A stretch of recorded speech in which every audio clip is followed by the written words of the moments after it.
What's up, everybody? Welcome back to another amazing video brought to you by the Mathnasium. Today we are going to be discussing RGB LEDs and for loops. So basically RGB stands for red, green, blue, okay? Those are the primary colors of the light spectrum from which we can mix and match in different varying intensities to create basically all the colors in the light spectrum that we want. So any color that you desire can be created with varying combinations of those. And although we're not going to create every color in the rainbow today, that'll be for next time, what we are going to do is learn to control an RGB LED, learn a little bit of light theory, and go from there. So the RGB LED is effectively, all it is three separate LEDs all slammed into one. Okay? So what you've got going on here is you have basically three separate ports. This represents the positive side, red. Anything that's a color is the positive side of our circuit. Positive, positive, and then number 2, or the long pin, is our ground, which is going to return back to negative. So that means we imagine electrons flowing through here, up through an LED connected through each of these, up through, and they're all returning back to ground. So 3 things coming in, and they're all taking the same way out. Electrons are all coming in on 1, 2, and 3, and leaving out of port 2 and ground, okay, following conventional current. So why am I showing you this? This is one of my favorite albums of all time, Pink Floyd's Dark Side of the Moon. You have light coming in, shining through a prism. That light is being refracted or separated, and it's being separated into these primary colors. So one thing that's important to note, and the reason I have here, is that white light is made up of all the colors combined. So if you shine red light, blue light, and green light all at the same spot, then you get pure white light. And so when all the light that we're used to seeing in our houses and in school, the one shining above me is all white light, which means it's made up of all these colors, and it can be separated if it's shown through a prism, if it's refracted through a prism. That's important, and we're going to come back to that in a little bit. So just keep that in mind. White light made up of all the different colors or different wavelengths of light. Okay, so what we do to control our RGB LED is we can create a handful of different colors just with digital ports turning on and off. What you do is you can choose the overall color by changing the other 3 basically in different color combinations. So if done digitally, an RGB LED, there are 7 possible options for color, the 8th option being off. And that should kind of make sense because there are 3 ports, and those can either be on or off. So let's go over those statuses, right? Let's say this is red, green, and blue, right? We have different ways for those things to be on or off. There are 7 different scenarios. Let's see if you can list them all just right now, right? Obviously, it would be red on, green off, blue off, red off, green on, blue off. You get the idea. So let's take a look. So first, here's that thing I was demonstrating to you before. If you take red, green, and blue light and combine them all together, you'll get perfectly white light, okay? If you just mix, you'll notice if you just mix the red and the blue, you'll get this magenta. If you just mix the green light and the blue light, you'll get this kind of light blue cyan. And if you just mix red light and green light, you actually get yellow light. All three of them together makes white. Okay, so here we have it. These are the different states that we can get. So you have state 1 would be red on. If it's just the red LED on and the green and blue are off, we get red. If it's just the green, we get green, so on and so forth. But if you're combining red, so this is, if you're combining red and blue, you'll get this magenta right here. Okay, so right here is magenta.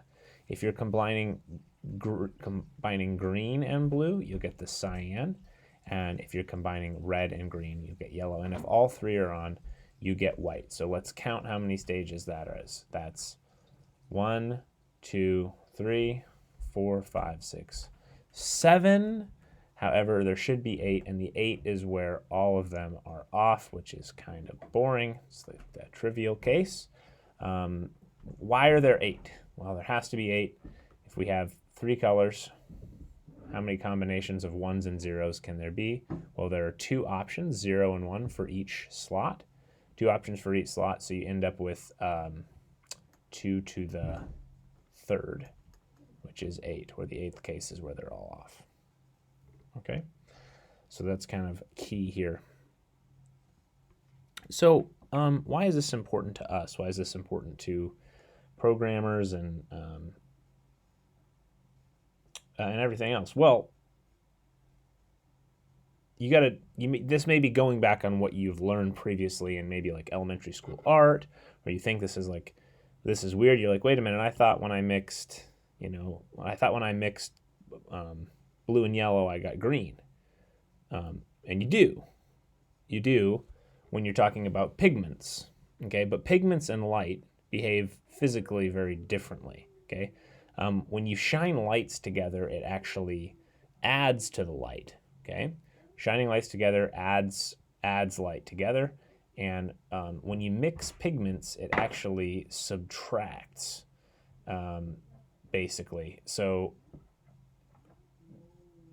and we'll talk about why in kind of just a second. So your phone screen or a TV screen, 1 pixel is made up of kind of a little red, green, and blue segment that is being controlled.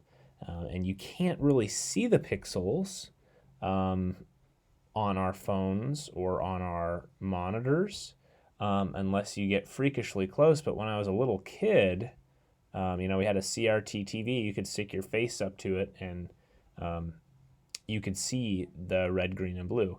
And we cannot on our screens because they're so small. We have so many pixels and the resolution on our screens now is so high it becomes very, very hard to see. So when you are talking about mixing light, the primary colors are red, green, and blue. So you can mix those together to make all these different combinations of all the different colors because you can add them together in different combinations. These are the basic building blocks. But with inks and with paints, you always start with the secondary colors because you are subtracting things away. So you're starting with the ones that are here. These are our primaries, green, red, blue, secondary, cyan, yellow, magenta. And that is why a printer's ink, when you do your test print, when you buy a colored ink cartridges, they are always magenta, cyan, and yellow. Those are the 3 basic colors because when you mix them in different combinations, you get the primary colors back because you're subtracting them out. And that has to do with the difference of creating light versus reflecting light. So like you're reflecting a wavelength of light. And so when you're subtracting colors basically is like you're preventing those certain wavelengths from shining back. And when you mix all the basic colors together, you get this black color because black absorbs light, it does not reflect it back, right? Something white is going to reflect light back at you. So when you're mixing colors together, you get black. Think about it that way. So this is subtractive. You're taking the color away, so to say. and then additive, when you're shining light, you're getting brighter and brighter the more that you, or rather, yeah, I guess you are getting brighter and brighter the more you shine together. Yeah, cool. Hopefully that was helpful. Okay, so here's the circuit we're going to make with our RGB LED. We're going to do that in Tinkercad in just a minute. And we're going to learn about programming with a for loop. So if you would please open up Tinkercad, that would be fantastico. I'm going to drag this onto the screen right now. We're going to create a new circuit. All right, let's take a gander here. Let's take a peek-see at what we got. So I'm going to drag in my breadboard. I'm going to drag in my breadboard, like I said. Going to drag in my Arduino. We're going to get that baby turning. Boy, my computer is working. And over here. All right. So we got our basics going on, and we're going to go ahead and get this set up. All right, and we're going to need an RGB LED. So when we did LEDs before and we were controlling them individually, we put a resistor on each of the lines. And that is what is currently present in here. And that is, I think, the best way for us to do it. You can also put it on just the ground, going back to control the flow, but I think it is a best practice for us to put them on each individual line. So that's what we shall do. All right, turning here.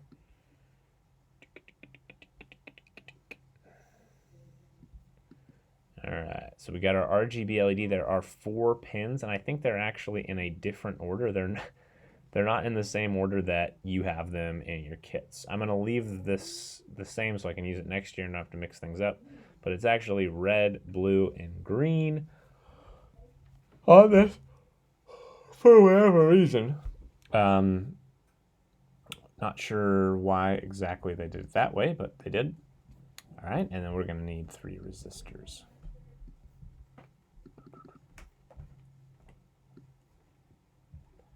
Okay, and the middle pin is the ground. So we'll put these all on the positive side, and they need to be 330 ohms. So I'm gonna make a copy, paste.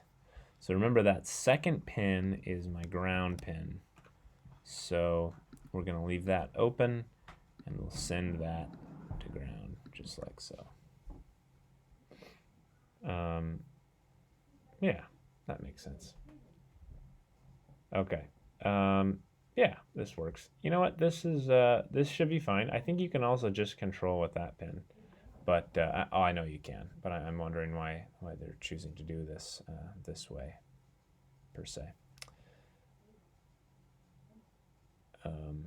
Oh, probably in case the resistor goes out or something. I guess that makes sense. Okay, so moving on here, we're gonna go ahead and run a circuit to each of these. So that means they probably should be protected, right? So here we have them crossed. So you have this. I'm going to run these directly across here.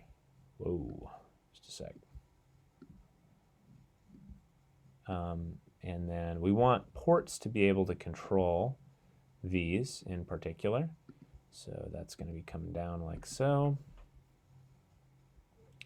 So we're going to have a port coming out controlling. First things first here, I want to just send power to these. So I'm going to run to my positive rails here.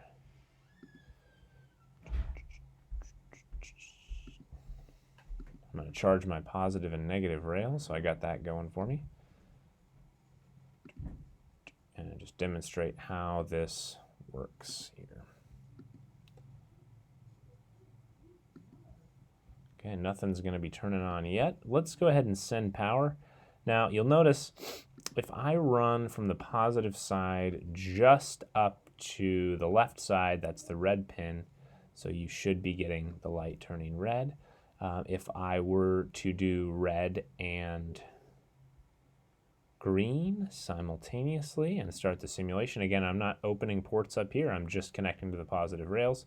Red and green should give us yellow when that light is mixed, which it does, so we can stop that. And then when I do all three and run that, it should be giving us pure white light. If I were to take the red away,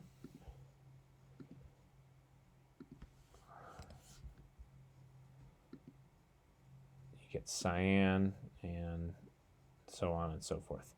So we want to be able to control those individually and see what's going on. So what we're going to do is we're going to hook those up to a couple ports. So rather than, I'm going to leave my positive negative rails charged, but I'm going to send port 12 up to the red pin, port 10 up to the blue pin, and port 8 up to the green pin. And you can sit and make these wires nice and pretty if you so choose. Okay. All right, cool. So we're controlling our LED.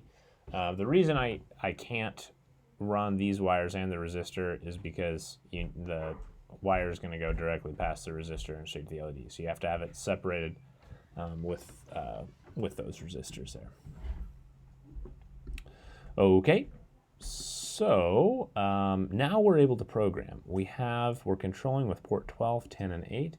Let's go ahead and take a look at our code and make sure we're doing this. So one thing I'm noticing, people are doing these great big long lines of code here, and they're not necessarily compiling a bunch beforehand. So make sure you're testing early and often with your code. So I'm going to come up here and I'm just going to say int red pin equals 12, int green pin equals, I believe that one is actually 8, and int blue pin equals 10. Okay, and we're going to initialize all of those, and so I'm going to say red pin, and then we're going to go ahead and copy, so make sure we got all our stuff working.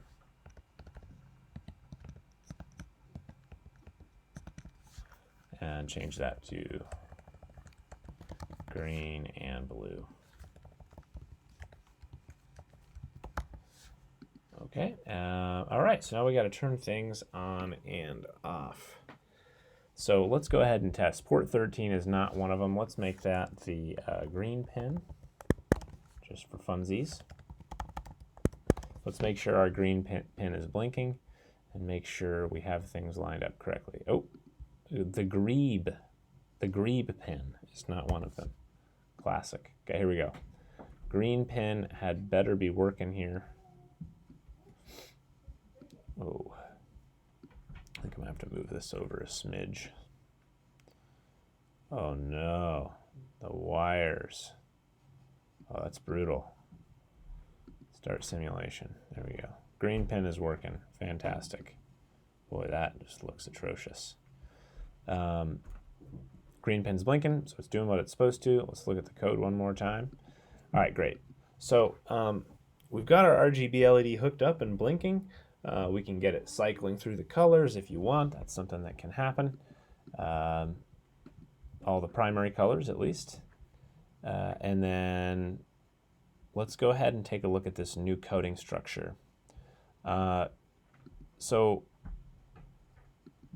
there's this thing called a for loop that we use, and basically it's just like a while loop, except it's kind of meant to kind of cycle through a specific set of values and then stop. While loops tend to go on forever until a condition is met, and it's not necessarily known when that condition is going to be met. So my while loops are typically used to churn and churn and churn and churn and churn away for an indefinite amount of time until some condition is met. A for loop is meant to do a specific task, a repetitive task, and kind of change a value slightly with each time that it loops. And each of those loops are called iterations. So a for loop, you're doing things many, many, many times, and a for loop has 3 things that we need to set up before we can compile the program. And those 3 things are the initialization.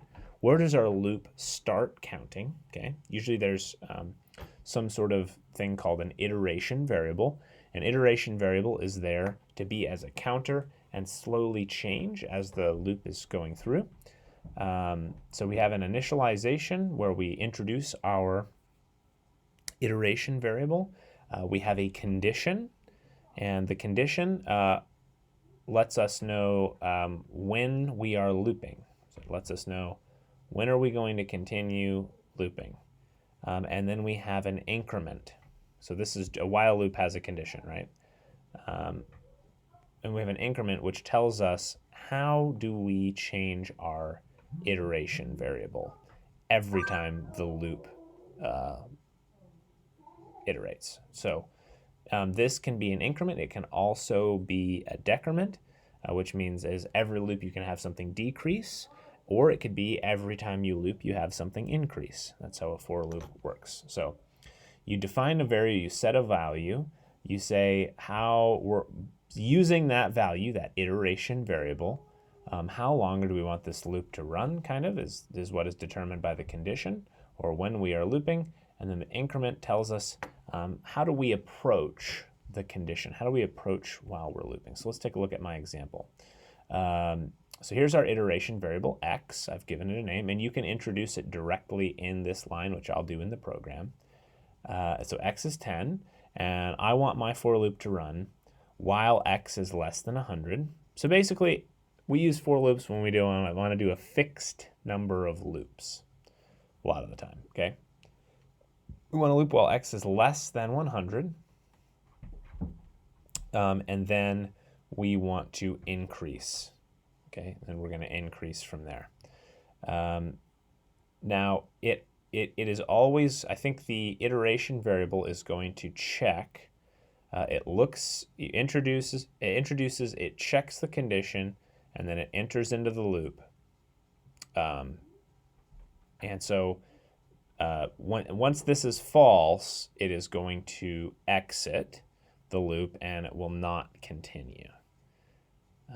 So that's how that works. So let's go ahead and take a look, and let's write a for loop that is going to slowly, like what this thing does. So this thing does, it starts at 10, and it makes port 13 in this case turn on to high. So this is the same blink program, except what it's going to do is every time it loops, it's going to change our iteration variable. So it's going to change the delay by 1 millisecond until it reaches 99 milliseconds will be the last time. So it's going to start at 10, then 11, then 12, then 13, then 14, then 15, then 16, 17, all the way up to 98, 99.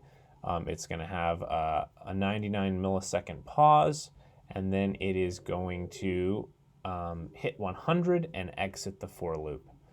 So we can kind of see that happen in our program here in just a minute. So I'm going to put both of this whole phrase in a for loop. So I'm going to say for, and I'm just going to introduce my iteration variable directly. The initialization in x equals, let's say, 0. Make sure you use semicolons here and not commas. We want a loop, let's say, while x is less than 1 second.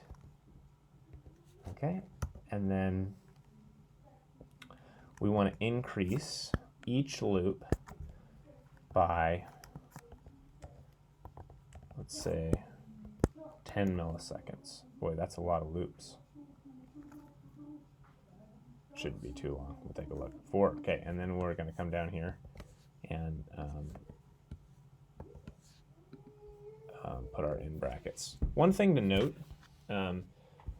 this increment here, it's really, there are shorter ways to do this, but basically you're always gonna, if you want it to add one each time, I'm not doing the same program, I'm doing something slightly different, but if you want it to add one each time, then you could put +1 here. If you want to add 10 each time, you put +10. So what this means is, hey, we have this variable x, and when this loops, it says x equals x plus 1. This doesn't mean equals, this means assign. So remember, that means assign. So it says, we are assigning to a new variable called x the value of the old x plus 1. Well, the old value is 10. So every time it loops, it's going to get to here and it's going to say, hey, this new x, that's equal to the x that it used to be, which is 10 plus 1, which is 11. It loops again. Hey, the new x, that's equal to 11 plus 1, so now x becomes 12.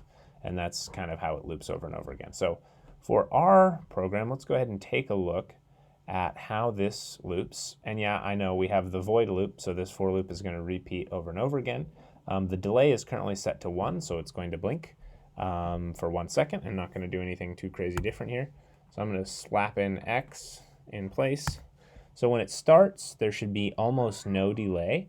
And then every time it loops, the delay is going to increase by 10 seconds until it is roughly at, why don't we make it 1001?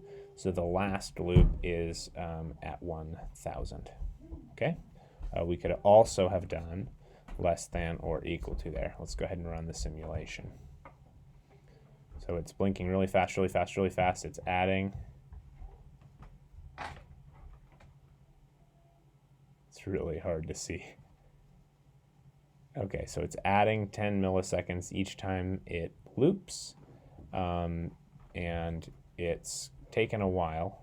We're going to be here probably for a very long time. In fact, yeah, it's going to take a very, very long time for us to get to 1,000.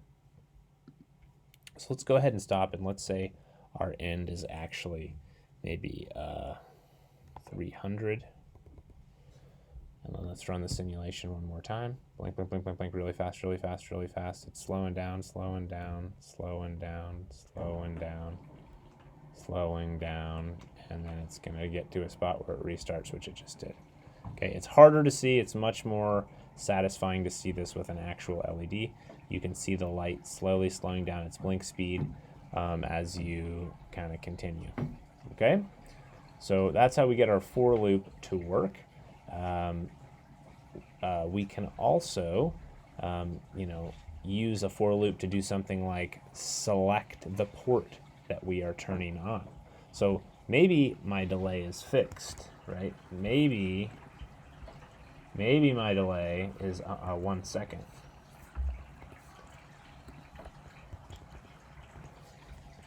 Okay.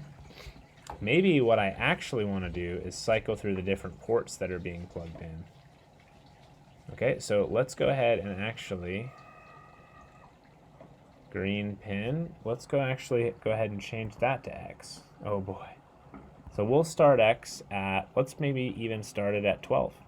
We're going to say that X is 12.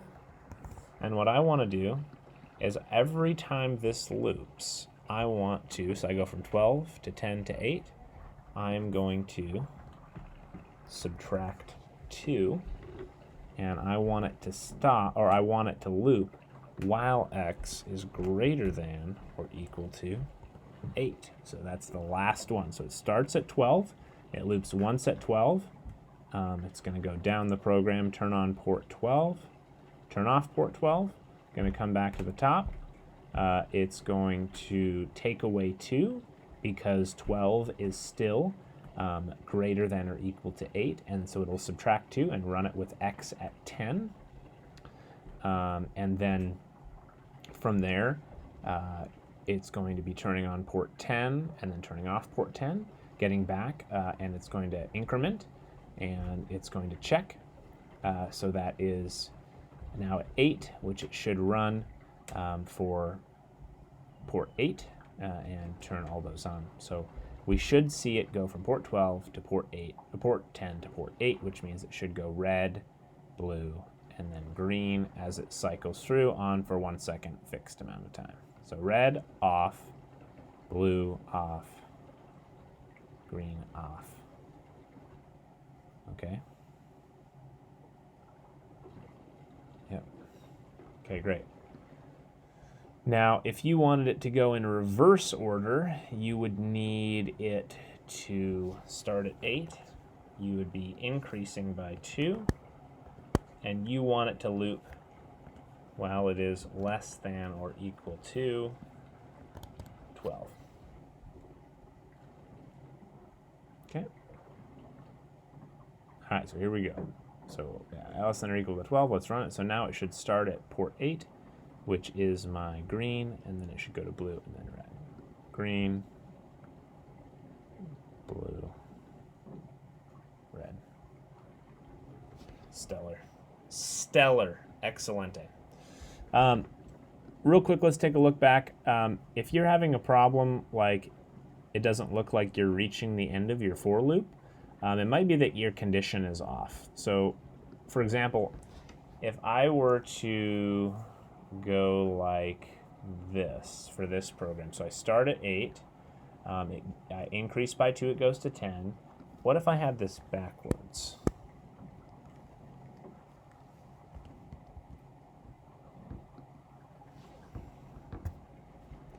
This is not going to do anything. It won't light any lights, or it better not. Okay, the reason it's not going to is because it checks the condition immediately. Int x is equal to 8. Is x greater than or equal to 12? No. So it's not going to illuminate anything, right? So let's take a look here, and maybe we'll start it at 12. So what this is going to do is this is going to illuminate port 12, then increase x to 14, and then 14 is greater than or equal to 12, and it's going to try to illuminate port 14, but there is no port 14. And so what you're going to end up seeing is red will illuminate, and then nothing is going to happen, because every time this loops, it's looping a port that doesn't exist.